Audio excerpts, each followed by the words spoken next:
اسی طرح پوری پی ڈی ایم ان کی تمام جو لفافہ صحافی ہیں اس طرح اس وقت وہ پاگل کتے کی طرح بس بھونک رہے ہیں اور بھاگ رہے ہیں اور اپنے سر دیواروں میں پٹک رہے ہیں. انہیں کوئی سمجھ نہیں آ رہی کہ نقصان انہی کا ہو رہا ہے. اس تصویر کو ذرا غور سے دیکھیے. کیا یہ بزرگ آپ کو کوئی کرمنل، کوئی چور، کوئی ڈکیٹ، کوئی فراڈ دکھ رہا ہے؟ نہیں. یقیناً اس نے صرف کسی وڈیرے، کسی سردار کے خلاف آواز اٹھائی ہوگی یا اس کی بات ماننے سے انکار کیا ہوگا، تبھی یہ پولیس والا اس طرح اس کے گریبان اپنی گرفت جمائے ہوئے ہیں. حالانکہ ہمارے ملک کا نظام یہ ہے کہ اس چور کو دیکھیے کیسے پاکستان ایئر فورس کے جہاز میں لایا گیا، جو ایک وزیر اعظم کے جہاز میں فرار ہوا تھا. ہمارے پیسوں سے، ہمارے خرچے پر یہ باہر گیا تھا، ہمارے خرچے پر باہر رہا اور ہمارے ہی خرچے پر آج پاکستان آیا اور ہمارے خرچے پر آج بھی رہ رہا ہے اور مزید اس ملک کو لوٹنے کے لیے اقدامات کر رہا ہے. یہ ہمارے ملک کا نظام ہے. قرآن کے واضح احکامات ہیں کہ تم سے پہلے بھی لوگوں پر اسی لیے عذاب آیا کیونکہ وہ طاقتوروں کو چھوڑ دیتے تھے اور کمزوروں کو پکڑتے تھے. جہاں انصاف کا یہ معیار ہوں وہاں حق تو یہ بنتا ہے کہ ہم پر بھی پتھر برسائے. ہم لوگ جو اس اقدام میں ملوث ہیں، جو اس پر خاموش ہیں، جنہوں نے اس اقدام کے خلاف آواز نہیں اٹھائی، وہ سب پتھر کھانے کی ہی حقدار ہیں. باقی مریم نواز ان کی ذہنیت دیکھ لیجئے، اس کی قابلیت صرف اتنی ہے، صرف اتنی کہ وہ نواز شریف کی بیٹی ہے.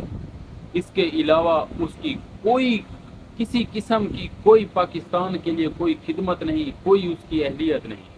اس کی اہلیت اتنی ہے کہ اس کی میڈیا مینجمنٹ تک اس سے، حالانکہ ہر کوئی اس کا کہنا مانتا ہے، میڈیا میں جہاں جہاں لفافے جاتے ہیں وہ ان کا کہنا مانتے ہیں، لیکن جو کچھ یہ پلاننگ کرتے ہیں وہ انہی پر الٹا پڑ جاتا ہے. اس کا دماغ دیکھیے کہ وہ شخص عمران خان جو 2.5 گھنٹے اگر ٹی وی پر بیٹھ جائے ٹیلی فون کے ذریعے، 2.5 گھنٹے میں 5 ارب روپے اکٹھے کر لیے، 500 کروڑ، اور اس شخص پر 2000 پانی کی بوتلوں کا الزام لگا رہی ہے.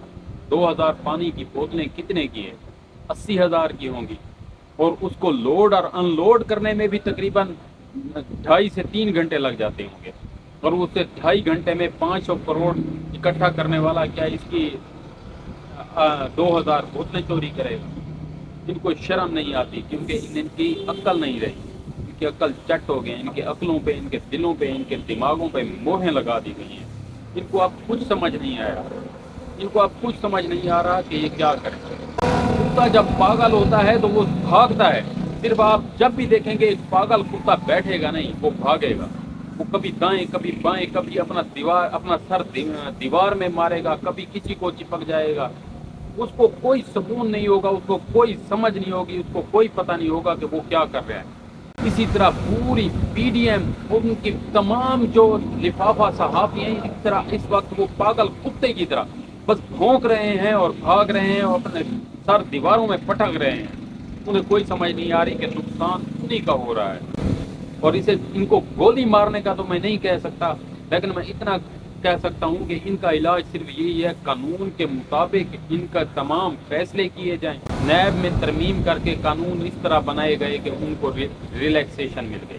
ان کو فالو کرنے والوں ذرا اپنا دماغ کا استعمال کرو. یہ کوئی بہادری نہیں کہ اگر تم پہلے ان کو سپورٹ کرتے تھے، آج جب ان کی حقیقت عیاں ہو گئی ہے، بہادر تم اب ہوگے جب اب ان کے ایکسپوز ہونے کے بعد تم ان کے خلاف کھڑے ہو جاؤ، جس طرح سعود بٹ کھڑا ہو گیا ہے. سعود بٹ آہستہ آہستہ ان سے دوری اختیار کر گیا ہے اور بہت طریقے سے اپنے ذاتی مسائل بتا کر یا جیسے بھی، لیکن اس شخص کو سمجھ آ گئی ہے کہ یہ غلط ہے. اسی طرح آپ لوگ بھی سمجھیے، حقیقت پر توجہ دیجیے.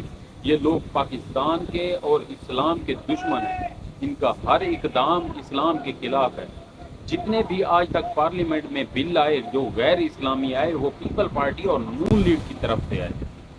آپ نے اللہ کو جان تو دینی ہے. ہمارے لیڈروں نے تا قیامت نہیں رہنا، ان سیاست دانوں نے تا قیامت نہیں رہنا. ہم لوگ دنیا میں جو کچھ کریں گے ہمیں اس کا حساب آخرت میں دینا ہوگا. تو کوشش کیجئے اس دنیا میں ایسے اقدام کیجئے جن کا بروز آخرت آپ جواب دے سکیں.